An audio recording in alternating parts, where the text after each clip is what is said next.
Hello everyone, and welcome back to Let's Play Kingdom Hearts 358 Days Over 2. Now I know it's been a while, but let's get everything started off right this time and talk to ReMIX. It's such a pain to hunt down every last treasure chest, don't you think? I don't know how I'm gonna get out of... Hey, totally, Rox, let's go get all the chests in Mission 14, man. I'll make it worth your while. You know, we've actually already done that, so let's go ahead and talk to ReMIX once again.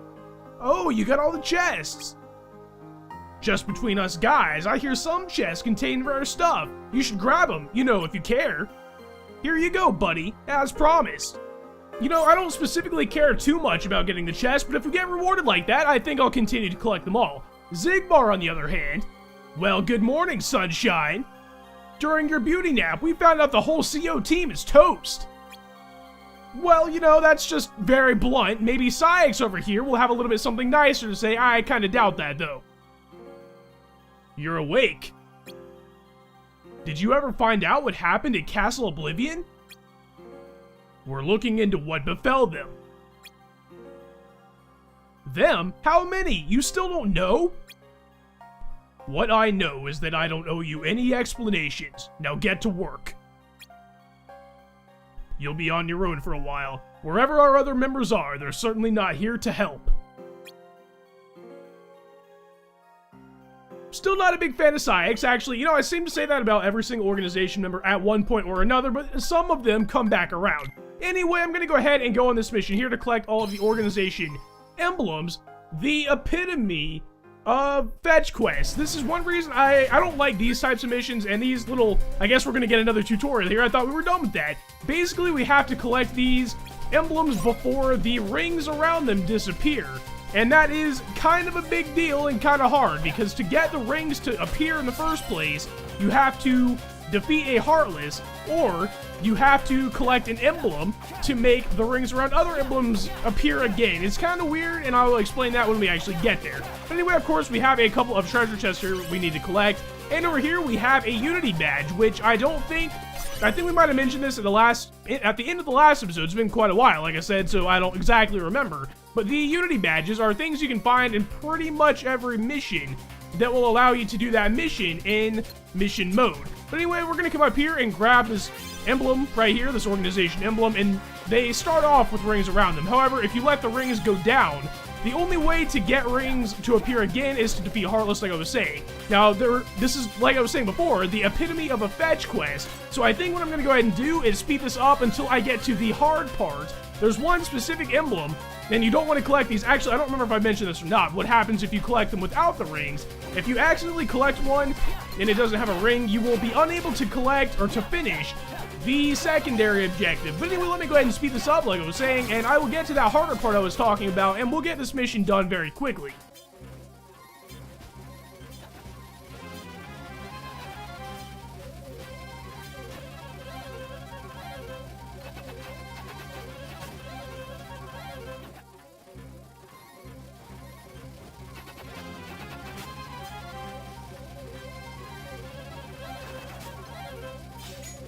Alright, now here's the hard part I was talking about. We need to grab this emblem right here, jump off the edge, and grab that one right there. And that might not sound like it is that hard, and admittedly, I guess I made it look a little bit easy, but if you accidentally fall off and don't get that one that was kind of off the edge, you have to go back up and defeat that fire plant to get the ring to appear, and then hopefully you will fall on it and not miss it, because if you fall next to it and you don't grab it, and neither an emblem nor a Heartless is up there for you to make the ring reappear, you will pretty much screw yourself out of completing the secondary objective, which for a fetch quest like this, you definitely don't want to have to try and do it more than one time. But anyway, we have collected the Unity badge, we've collected the treasure chest, and we have we've completed the secondary objective. So I guess I'll just see you guys back at the Dark Corridor.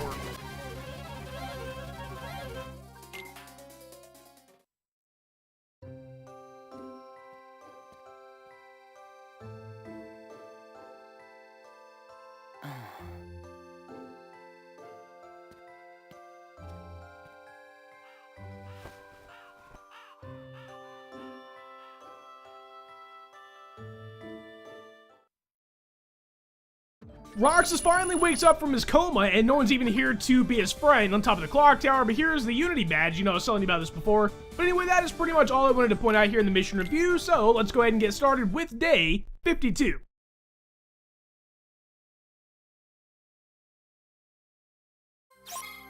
Well, no fanfare there. I thought there was going to be a cutscene, but I do know if we talk to Syx, the Heartless throughout each world are growing in strength and number.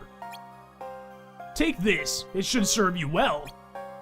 We will get a level doubler. No, I'm not going to really worry about reading the tutorial there, but the level doubler basically doubles the effectiveness of every level up panel, and I'll show you guys how all that works after I do a little bit of shopping here. The first thing I know I want to buy is an aerial recovery ability. That definitely comes in handy, triple cast, and I want to buy a brawl ring. That's pretty much all we have, all the hard points we have right now. But yeah, I need to go ahead and equip all that stuff we just bought, and maybe some other stuff that we had in our inventory already. I need to go ahead and clear out a little bit of room here, because the level doubler, this specific one, actually I'm not sure, but I think they all might, but this one requires 4 panels in a vertical line, if you will. But if you equip level up panels to them, you'll get 2 level ups per panel instead of just 1. So that's what I mean by saying that it will double the effectiveness of the level up panels. But I want to go ahead and equip blizzards on this triple cast, and of course aerial recovery and scan and all that other stuff that we already had. But since I would rather have blizzard for the enemies coming up, might as well go ahead and move this fire up to this empty spot and equip blizzard in this double cast spot. And actually I just remembered we need to unequip this fire anyway, because we need to equip a ring, which of course a ring is definitely more important than a fire panel. But I think that is pretty much everything that we need to worry about for the next mission. I'm just gonna go ahead and talk straight to Syx, because I don't think Zigbar or ReMIX, almost forgot his name, have anything different to say for this set of missions. I'm not entirely sure. I'll talk to them after the next mission is over. But anyway, we're gonna go fight a Tailbunker, which is definitely not an easy enemy to defeat. I guess I'm not really sure why I thought there was going to be a cutscene there, because I guess what I'm just going to go with from now on is if I'm doing an optional objective, or an optional mission I should say, or coming back from an optional mission, there's probably not going to be a cutscene. So I will test my theory out after this. I'm just going to guess that there's not going to be a cutscene. But anyway, speaking of cutscenes, we're going to be introduced to the Tailbunker right here. I'm not going to worry about talking over this cutscene because it's not really all that important. But before we fight him, I'm going to go get the treasure chests that are in this area. Might as well go ahead and talk about tactics though while I am doing that. The Tailbunker is not that hard. The reason I stocked up on Blizzard is because he's not strong against fire. I'm not sure exactly how to explain it. He can absorb fire, and as you can see, he almost hit me with fire right there actually. But if you hit him with fire, he will regain HP, so that's why I have Blizzard in my inventory so much. Speaking of Blizzard, might as well go ahead and equip that to a shortcut and get to work. Now the Tailbunker, kind of just like his name implies maybe, his tail is actually a weak point as far as I'm aware, and so I'm going to try and target that as much as possible. But the reason I have so many blizzards is because I want to try to stay away from him as much as possible. Of course, when he's down on the ground like that, we can actually come in here and get a couple of physical attacks in, but for the most part I want to try and stay away. His attacks will not necessarily kill you in one hit, even on Proud at my level, but a couple of attacks will, and I didn't actually put any potions in my inventory or in my panel, so I want to be especially careful. Now, I did not plan for the blizzards to do so much damage. I might actually kill them, probably not, I only have one more, but the blizzards actually did a whole lot more damage than I was expecting. But now that I am out of blizzards, I have to come in here, of course, and do physical attacks. As you can see, it didn't actually do that much, but you might actually think it would do more because of the size. But I think one more combo here will be enough to finish him off, so that's really all there is to the Tailbunker, and for that we get an aerial tech, which is a synthesis item, but I will meet you guys back at the Dark Corridor.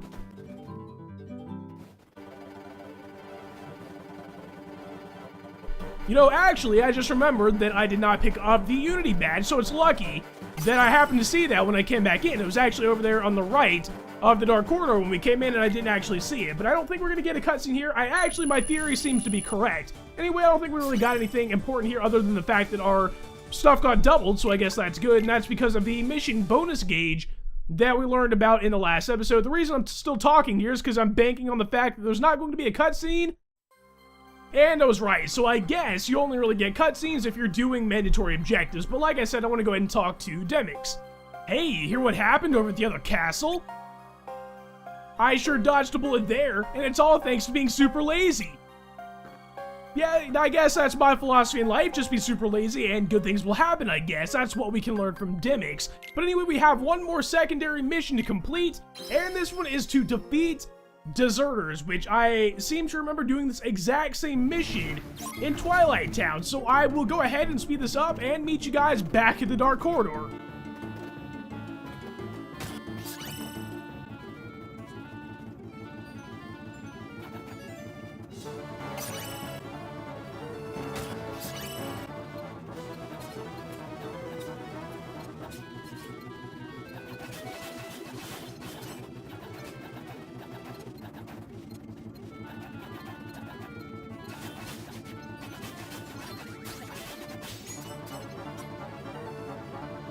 Now, I should probably stop right here and mention that that treasure chest up there, we cannot actually get right now. Even if we come over here on top of this little stall or whatever and get on top of the building and even do the lift gears aerial combo, you can actually almost make it, but I tried off camera for a long time and I was not able to actually get up there. So I'm just going to come back when we get the air slide ability or something like that, so I don't have to worry about trying to glitch myself up there or something like that. But as far as I can tell, we didn't really get anything of importance here, so I'm just going to go ahead and close the mission review and advance to day 54. Now, day 54 is when we're going to be doing our primary mission, and like I was saying before, actually, you know what, I might as well go ahead and talk to ReMIX. I was going to not to, but I want to try and see.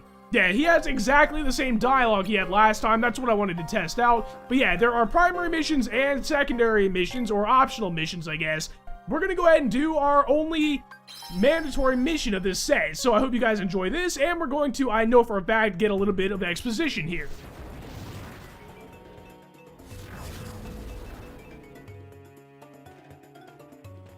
Another sandstorm. Are you sure, Aladdin? Unfortunately, yes. All the merchants were talking about it. This is terrible. And that's only one of the things that's got me worried. Why? What else is wrong? The Heartless. They've been showing up all over Agrabah. Heartless? Yeah, they always appear right before a sandstorm hits. I thought it was just a coincidence during the last storm, but... oh no, I hope this isn't a sign of things to come.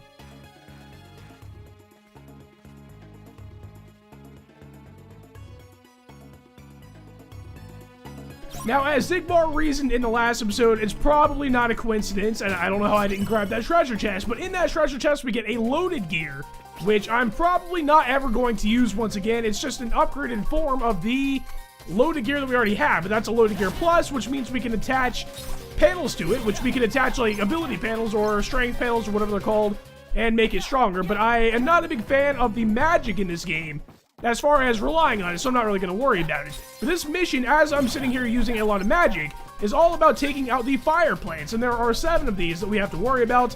After we kill 7 of them, I do believe 3 more will spawn. The only problem is that I cannot actually get up to where those are going to be without a couple of movement abilities that we don't have yet, like air slide and glide and all that kind of stuff. I think high jump would probably do the job, but I don't have that either, so I'm just going to wait to do that. So this is going to be the first mission where we cannot complete the secondary objective, and there's also a treasure chest that we can't get, so it's just all sorts of incomplete is how we're going to have to lead it.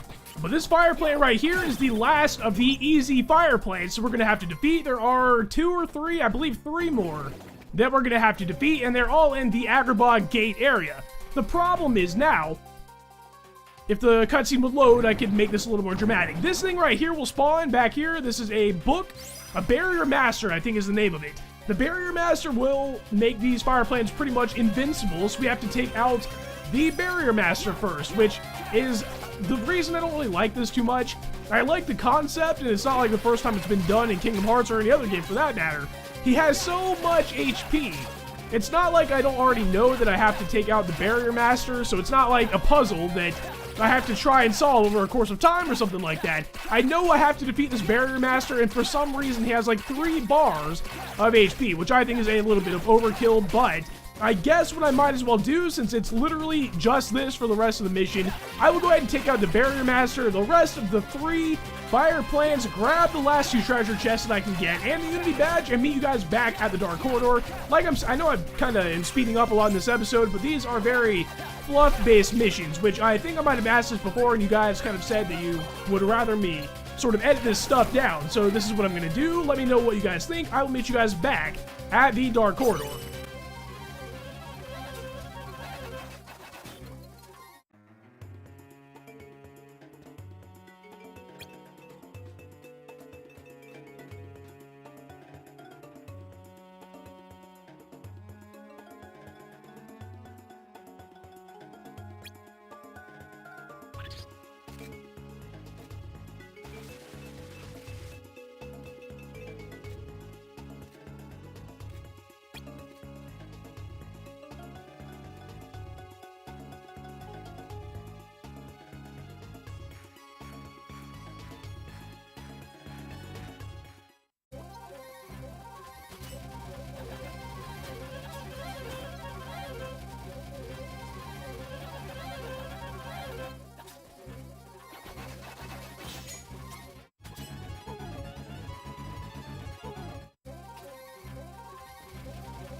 Alright, so now our mandatory mission is complete, and of course I don't think we really got anything here that I need to make light of, or make note of I should say, other than the loaded gear, which I already mentioned.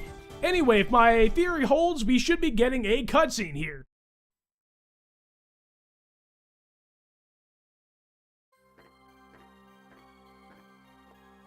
Heh, here comes Sourpuss. Why the long face? Nothing, okay? You gotta admit, the castle's a lot quieter, half as loud you might say.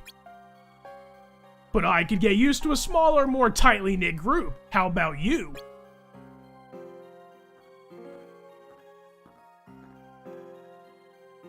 Hey, Roxas man, did you hear? No survivors. Everybody at CEO got KO'd. Heavy stuff. Then they're really gone. Gone with the wind, right, Ziggy? Woo, I really dodged a bullet there. Lucky you. Now you get to do double your hours to help pick up the slack. Roger that. Remind me to underachieve twice as hard from now on. Now, I really love that cutscene, but here we learn about ordeal badges and stuff like that. Not really all that important other than the fact that we have to collect them now. If you collect an ordeal badge, you get to do that mission in challenge mode, which as it says gives you like restrictions and stuff like that, and you get additional rewards from the Moogle shop if you do those. I'm not sure I'm going to handle that yet, because it's not really exactly a part of the main game. It's actually as far removed from the main game as anything I can think of in any of the games that I've done, because it's sort of a separate mode, in a way. But anyway, that's all I really wanted to cover in this episode. I want to thank you guys for watching this episode of Let's Play Kingdom Hearts 358 Days Over 2, and I hope to see you guys back for the next episode.